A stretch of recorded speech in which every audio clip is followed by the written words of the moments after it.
인간은 참 이상한 종입니다. 하루에 수십 번을 판단하고 그중 99%는 오해고 착각이에요. 타인에게 관심 없는 척하지만 사실은 하루 종일 남 생각만 합니다. 타인을 보며 자신을 정의하고 왜 저래? 저렇게 되지 말아야지 하면 날 괜찮은 사람으로 생각하죠. 웃긴 건 그 말은 우리도 누군가의 왜 저래? 다 될 수 있다는 얘긴데 말이에요.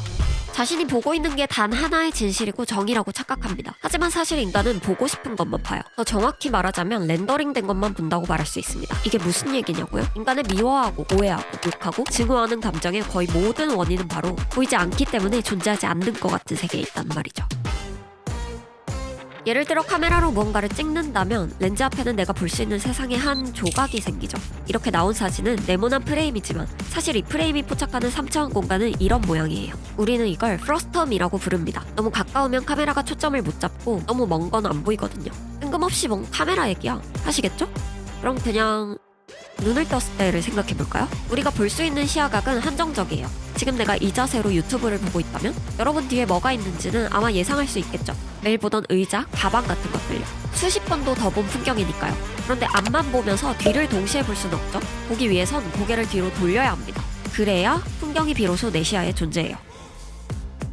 3D 게임 안에서 게임은 세상의 모든 공간을 동시에 처리하지 않습니다. 왜냐면 그건 컴퓨터의 자원을 너무 많이 잡아먹거든요. 그래서 대부분의 게임은 지금 보이는 부분만 제대로 그리게 됩니다. 플레이어가 보고 있는 시야각 안의 오브젝트만 그래픽카드가 렌더링하죠. 그러니까 우리가 보고 있는 범위는 멋있게 표현되고 아직 우리가 쳐다보지 않는 부분은 좀 하찮게 되어 있는 거예요. 실제로는 존재하지만 그건 메모리에 저장된 데이터로만 남아있고 눈앞의 현실처럼 표현되진 않습니다. 플레이어가 시선을 돌리는 순간 그 방향의 세계가 새롭게 그려집니다. 이걸 프러스텀 컬링이라고 불러요.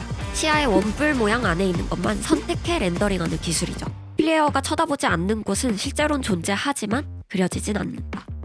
컴퓨터가 성능을 위해 시야 밖을 렌더링하지 않듯이 인간도 경험한 만큼만 세상을 그려냅니다. 경험엔 여러 가지 경로가 있죠. 나와 완전히 다른 환경을 접하고 다른 성격의 사람들을 만나 대화를 하거나 책이나 미디어 등을 통해 내가 미처 알지 못했던 것을 알아가면서 내 세계는 넓어질 수 있습니다. 그래서 남자들은 훈련소에 가면 꽤 충격을 받는다죠. 아마 세상엔 진짜 다양한 인간이 많다는 걸 실감하기 가장 좋은 곳일 거예요. 하지만 그런 걸 깨닫는 것도 잠시뿐일 때가 많습니다. 내가 지금 이 순간 보고 있는 세상이 나에게 가장 직접적이고 분명한 세계이기 때문이에요. 다른 세상에 관해서는 관심을 가지고 그 자리로 시선을 옮기지 않으면 잊어버리기가 쉽죠. 잠깐 과거에 봤었던 내 세계라고 해도요. 아무리 통계학 자료를 내놔도 내 주변 보니까 아니던데? 라는 생각이 들기 쉽고 드라마에서나 보던 일이 실제로 일어났다는 사람들의 글에 주작 아님? 같은 댓글이 자주 달리는 이유는 내가 본 세계만이 실제 존재하는 세상의 전부라고 믿어지기 때문이에요. 특히 내가 한 번도 보지도 듣지도 어떤 방식으로든 경험하지 못한 것은 우리에겐 아직 없는 세계일 뿐이죠.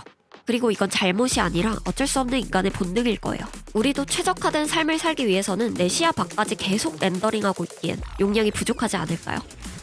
같은 맵, 같은 시간에 같은 사물을 보더라도 내가 어디에 서 있는지, 어떤 각도로 보는지에 따라 다르게 말하게 됩니다. 누군가 최고라고 평가한 영화가 내 눈엔 별로인 것도, 누군가가 맛없다고 평가한 식당이 내 입맛엔 꽤 괜찮을 수 있는 이유도 여기에 있죠. 누군가의 인생을 바꿨다는 책이 내가 읽었을 때는 별 감흥이 없는 것도 자연스러운 일입니다. 애초에 한 명의 인간을 존재하게 만드는 수많은 요소들이 모두 다르니까요. 우리는 같은 사건을 겪더라도 각자가 다른 자신의 경험을 떠올려 다른 감정으로, 다른 언어와 행동으로 표현합니다. 그리고 그건 어느 것 하나 말도 안 되는 옳지 않은 것이라 단정할 수 없죠. 각자의 자리에서는 나름의 이유와 논리가 있으니까요. 모두가 이상적으로 옳다는 말이 아니라 각자의 경험에 의거한 일리가 있는 말이라는 거예요.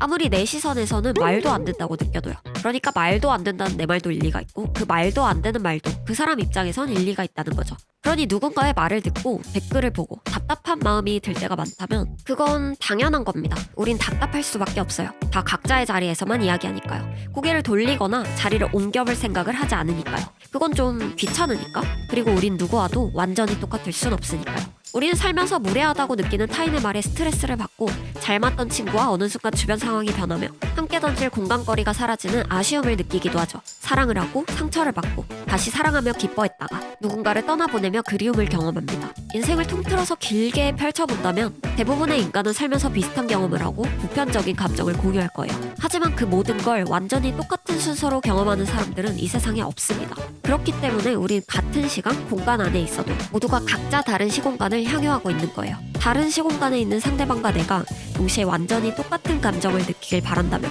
나의 조급함이고 욕심일 뿐이죠.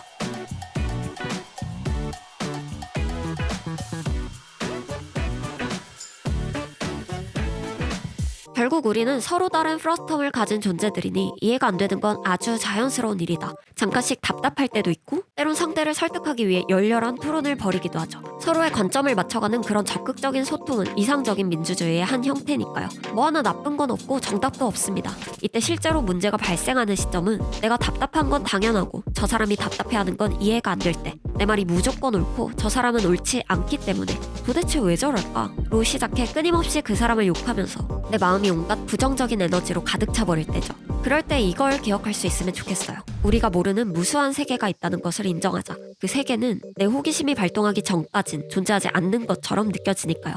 모든 인간은 그저 자신이 살아온 궤적 속에서 나름의 이유로 말하고 행동할 뿐입니다. 거기엔 명확하게 옳고 그르거나 좋고 나쁨이란 들어있지 않은 거죠. 가끔은 정말로 내가 맞고 그 사람이 틀리다고 생각할 때도 있겠지만 그 틀림조차도 우리가 그 사람의 세계에 들어가 보지 못했기 때문일 거예요. 물론 다수에 의해 이상적이거나 또는 덜 이상적인 기준도 존재하는 것처럼 보이겠죠.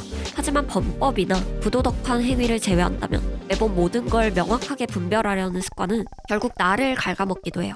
내가 스스로 마음에 들지 않는 행동을 했을 때 거기서 가볍게 빠져나오지 못하고 심하게 후회와 자책으로 빠지기도 쉽거든요. 다른 사람의 자리로 가서 아, 당신은 이렇게 보이는군요 라고 말할 줄 알면 단순해져요. 그리고 좀 움직여야 재밌잖아요. 우리 눈에 보이지 않는 세계는 어쩌면 아직 우리가 움직이지 않아서 생성되지 않은 또 하나의 진실일지도 모르니까요.